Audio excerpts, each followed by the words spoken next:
Ары кызыктуу, ары татаал суроолорду камтыган телетест көрсөтүүсү кайрадан сиздер менен саламатсыздарбы.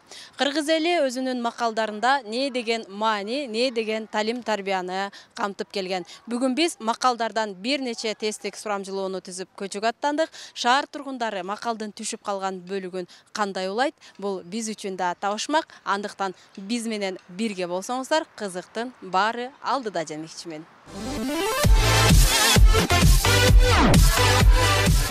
Көл чайпалса көөгө бетине чыгат, ал эми эл чайпалса тентеги кайда чыгат? Билбедим. Эне көргөн томпучат, ата көргөн. Ушундай макал уктуңуз беле? Жалкоонун жан жолдошу уйку. Фейсбукта болушу мүмкүн. Ырдап бересиз азыр эки макал айтып бербесеңиз. Баштадык. Тулган жердин топурагы алтын. Болуңуз, 3 макал.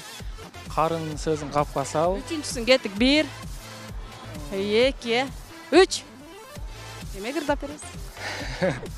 Көл чайпалса көөгү бетине чыгат, ал эми эл чайпалса тентеги кайда чыгат? Тентеги кайда чыккан элдин немесинде калат.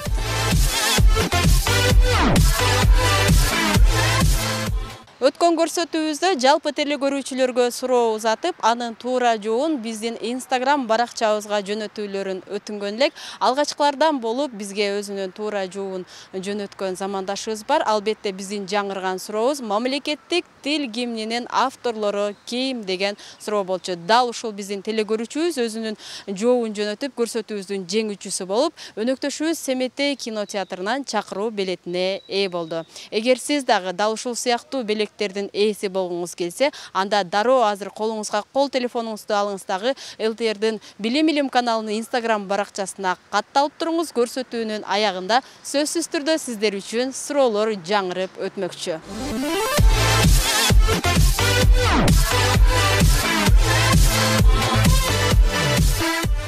Атыңыз ким? Айжамал. Айжамал. Демек, сизге азыр макал айтамын. Сиз түшүп калган бөлүгүн улап беришиңиз керек. Көл чайпалса көөгү бетине чыгат, ал эми эл чайпалса тентеги кайда чыгат? Көл чайпалса, Көөгү бетине чыгат, эл чайпалса, тентеги кайда чыгат? элине чыгат. Ошондой деп ойлойсуз. Келиңиз, мен сизге тест иретинде кошо окушсаңыз болот. Бул жерде 4 варианты бар. А варианты тентеги аянтка чыгат дейт, Б варианты тентеги митингге чыгат. В варианты четине чыгат, ал эми Г варианты айгайлап чыгат дейт. Сиздин туура деген жообуңуз? Бысыз. Демек, Митингге.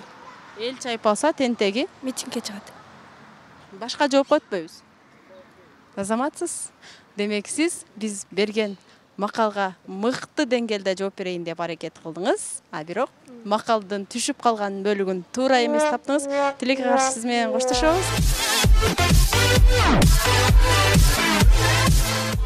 Көл чайпалса көөгү бетине чыгат, ал эми эл чайпалса тентеги кайда чыгат? Билбедим. Ойлонуп көрүңүзчү, эл чайпалса тентеги кайка чыгышы мүмкүн? Билбейм. Анда мен сизге 4 вариант айтам. 4 варианттын ичинен бирөөсүн ордуна коюп беришиңиз керек. А варианты тентеги аянтка чыгат дейт. Б варианты митингге чыгат дейт. В варианты четине чыгат, Г варианты айгайлап чыгат дейт. Аянтка чыгат го. Демек, эл чайпалса эле тентеги аянтка чыгат. Ошондой. Макалда жеке бул, ойлонуп көрбөйлүбү келиңиз. Жок, ошондой болсо керек. Сиздин вариантыңыз? Биринчиси. Аянтка чыгат, Саламаттарыңыз эжеке, тилекке каршы туура эмес таап алдыңыз.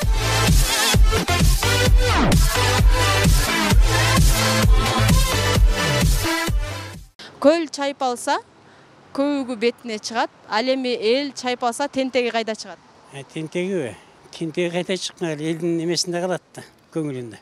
Келиңиз, мен сизге 4 вариант айтайын. 4 варианттын 4 сөзүнүн ичинен бир сөзүн коюп беришиңиз керек түшүп калган бөлүгүнө. Эл чайпалса тентеги кайда чыгат? А варианты аянтка чыгат, Б варианты митингге чыгат, В варианты четине чыгат, Всы четине чыгат, ал эми Гсы айгайлап чыгат дейт. Аянтка чыгат да. Демек бул жаңы макал болуп калбайбы өзүңүз айткандай? Жаңы эле. Азыр кичине де бирдеке болсо элдердин баары аянтка чыгып атышпайбы? Агай, сизге жардам берейин мен. Илгерки макал экен, көл чайпалса көөгү бетине чыгат, ал эми эл чайпалса тентеги кайда чыгат деген.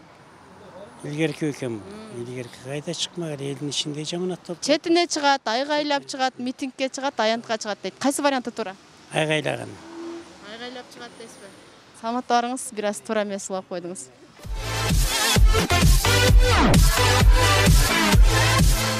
Көл чайпалса көөгү бетине чыгат, эл чайпалса тентеги кайда чыгат? Көчөгө чыкса керек да. Келиңиз. Мына 4 вариант бар. Кошо окушсаңыз болот. Эл чайпалса дейт, көпчекит ошол жерге түшүп калган бөлүгүн табышыбыз керек. Аянтка чыгат дейт, митингке чыгат, четине чыгат, анан айгайлап чыгат дейт. Сиздин туура деген жоңуз? Айгайлап чыгат болуш керек. Ошондо айгайлап дегенди кандай түшүнөсүз эже? Келиңиз, да бир ирет караңызчы. Макалдарда өзү уйкаштык болуш керек, эжеке? Ошондо сиздин туура жоңуз? Четине чыгабы? Кандай деп ойлойсуз? Бизде кыргыздарда митингке чыгып кетишет го, көбүнчөлөр. Эгер митингке чыгат десек, анда макал болуп калабы? Жок, окшошпой калды. Сиздин окшошту болду деген жоңуз? Четине болуп калдыбы? Четине. Демек, макалды толук айтайлы эми, келиңиз. Көл чайпалса көөгү бетине чыгат, эл чайпалса тентеги четине чыгат. Сиздин макалды туура тапканыңызды биз Өнөктөшүү Семетей кинотеатрынын чакыруу билети менен белгилейбиз. Албетте ушул макалды туура тапкандыгыңыз үчүн бул билет сиздики.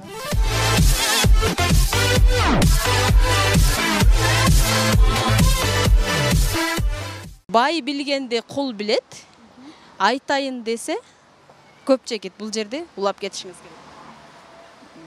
Бай билген кул билет. Айтайын десем, мындай неме.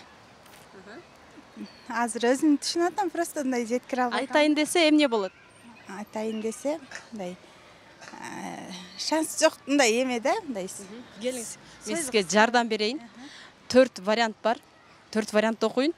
Анан сиз ошол эстей албай жаткан сөз өзү эле чыгып калат болуш керек, Бай билгенди кул билет, айтайын десе А варианты эринет дейт. Б варианты эрки жок. В варианты аптыгат. Г варианты үнү жок дейт. Эрки жок. Демек, ал эрки жок деген эмне? Мындай өз алдынча оюн айта албайт да, мындай. Кул деген бул мындай эме мүмкүнчүлүгү азыраак адам болгондуктан мындай эме эрки жетпейт да, айтканга. Ошону. Сиз дагы кайсы макалдарды эң жакшы макал, тарбиялык мааниси бар деп колдоносуз? Менбе ыры салды ынтымак дегенди көп колдоном. Балдарыма да ошол мен көп айтам да, мындай ынтымактуу болгула деп ошондо. Азаматсыз, демек сиз бизге эрки жок деген Б вариантын туура деп бердиңиз, Демек бай билгенди кул билет, айтайын десе эрки жок. Азаматсыз эжеке, демек сиз баягы айта албай турган сөзүңүздү варианттарга таап алдыңыз. Ошондуктан биздин телетест көрсөтүүбүздүн жеңүүчүсү болдуңуз да. Ошону менен бирге Өнөктөшүү Семетей кинотеатрынан момундай болгон чакыруу билетке дагы ээ болдуңуз. Демек, азыр сиз жөн гана келе жаткан элеңиз, күттүңүз беле? Жок. Бирок жүрөгүм сезди, алыстан келатканда мындай ушу түш келип калбаймынбы деп күттүм, бирок.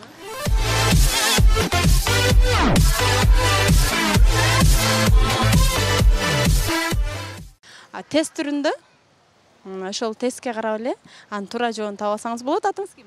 Нурсулуу. Нурсулуу эжеке, сизге макал. Жалкоонун жан жолдошу эмне?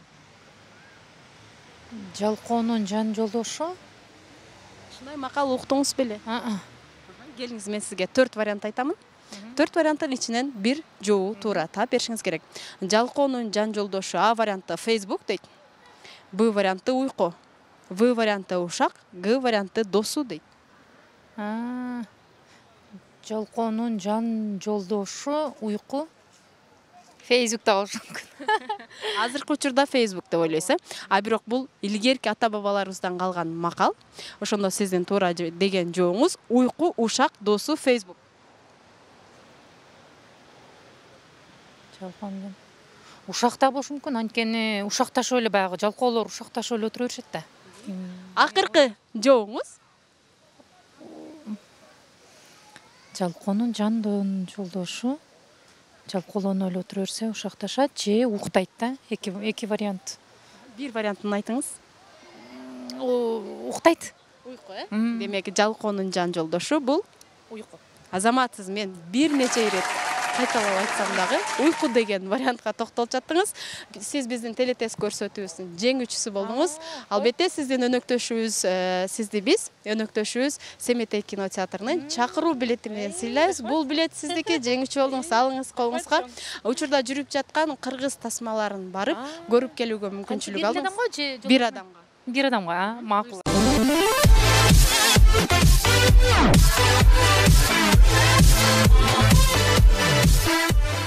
Эне көргөн тон бычат, ал эми ата көргөн эмне кылат? Эне көргөн тон бычат, ата көргөн Ушундай макал уктуңуз беле? укпаптын. Айнур эжеке, келиңиз, чамдайбыз. Эне көргөн тон бычса, ата көргөн эмне кылышы мүмкүн? Устачылык кылат да. Же атанын урпак улайт. Мен сизге жардам иретинде 4 вариант окуйм, тест вариантында. Сиз ошол 4 варианттын бирөөсүн туура деп коюп беришиңиз керек.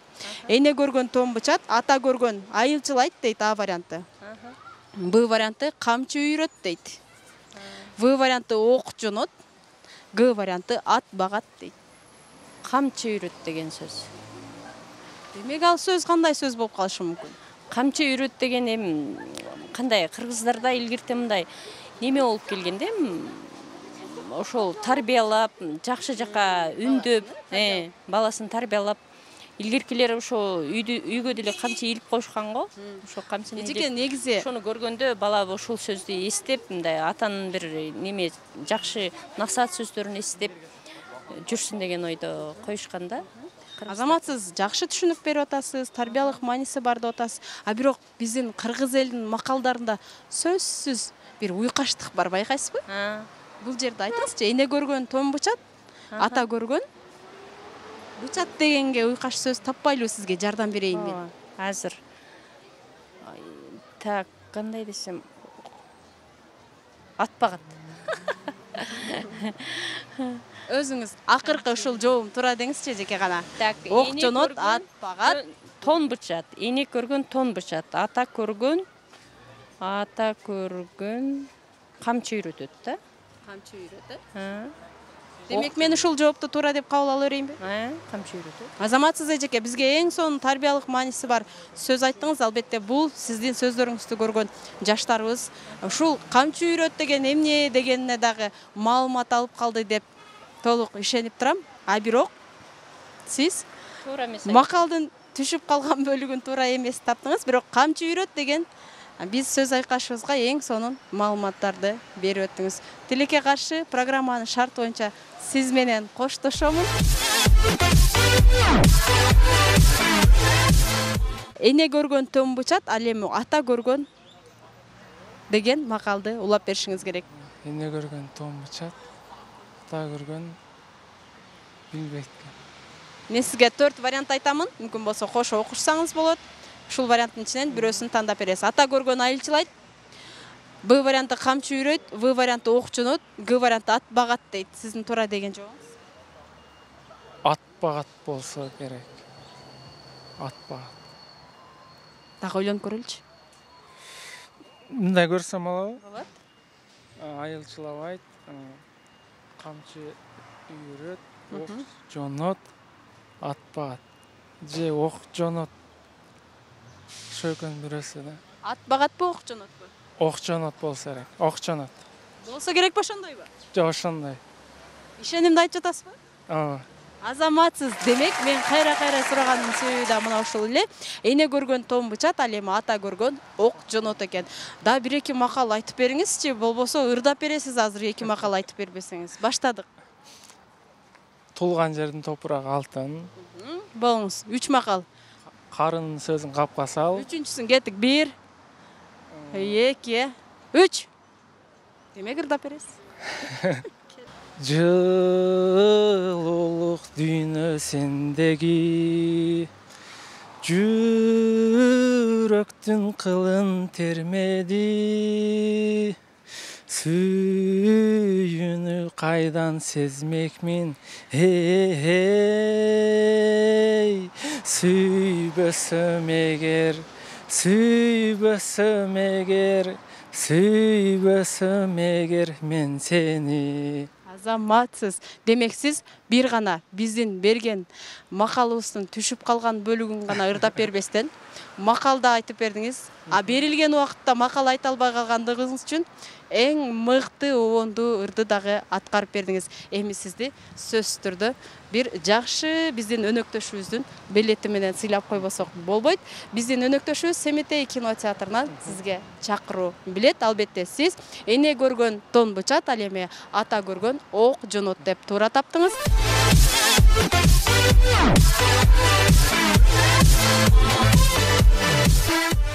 Ар бир көрсөтүүбүздө салтка айланып калгандай жалпы теле көрүүчүлөрүбүзгө суроолорду узатып келгенбиз. Анда эмесе азырда баарыңыздарга суроо узатабыз. Алгачкылардан болуп жоон тапканга ашыгыңыздар.